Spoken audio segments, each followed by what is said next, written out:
லுங்கியுடன் விசைத்தறி கூடத்திற்குள் புகுந்த திருடன், டூ வீலரை உடைத்து செல்லும் பரபரப்பு சிசிடிவி.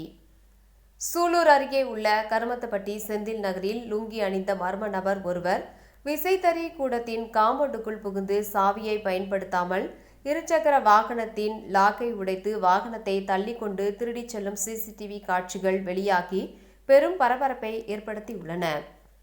கோவை மாவட்டம் கருமத்தப்பட்டி செந்தில் நகரை சேர்ந்தவர் கிறிஸ்டோபர் இர்தியராஜ். இவர் ராஜா என்பவருக்கு சொந்தமான விசைத்தறி கூடத்தில் தொழிலாளியாக பணியாற்றி வருகின்றார்.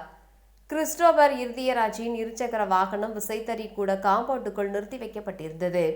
இந்நிலையில் நேற்றிரவு நேரத்தில் மர்ம நபர் ஒருவர் விசைத்தறி கூடத்தின் கேட்டை திறந்து உள்ளே நுழைந்துள்ளார். அவர் வாகனத்தின் சாவியை பயன்படுத்தாமல் லாக்கை உடைத்து வாகனத்தை தள்ளி கொண்டு துணிச்சலாக வெளியேறும் காட்சி அங்கு பொருத்தப்பட்டிருந்த சிசிடிவி கேமராவில் பதிவாகியுள்ளது. திருடப்பட்ட வாகனம் குறித்து கிறிஸ்டோபர் இர்தியராஜ் அளித்த புகாரின் பேரில் கருமத்தப்பட்டி காவல்துறையினர் வழக்கு பதிவு செய்து விசாரித்து வருகின்றனர். சிசிடிவி காட்சிகளை கைப்பற்றி அதன் அடிப்படையில் மர்ம நபரை தீவிரமாக தேடி வருகின்றனர்.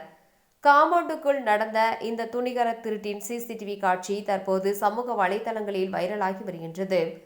மேலும் கோவை புறநகர் கருமத்தப்பட்டி பகுதியில் வாகன திருட்டுகள் தொடர்ந்து அதிகரித்து வருவதாகவும் கடந்த 10 நாட்களுக்கு மேலாக 5க்கும் மேற்பட்ட வாகனங்கள் திருடு போய் உள்ளதாகவும் தகவல்கள் வெளியாகியுள்ளதால் பொதுமக்கள் அச்சத்தில் உள்ளனர்.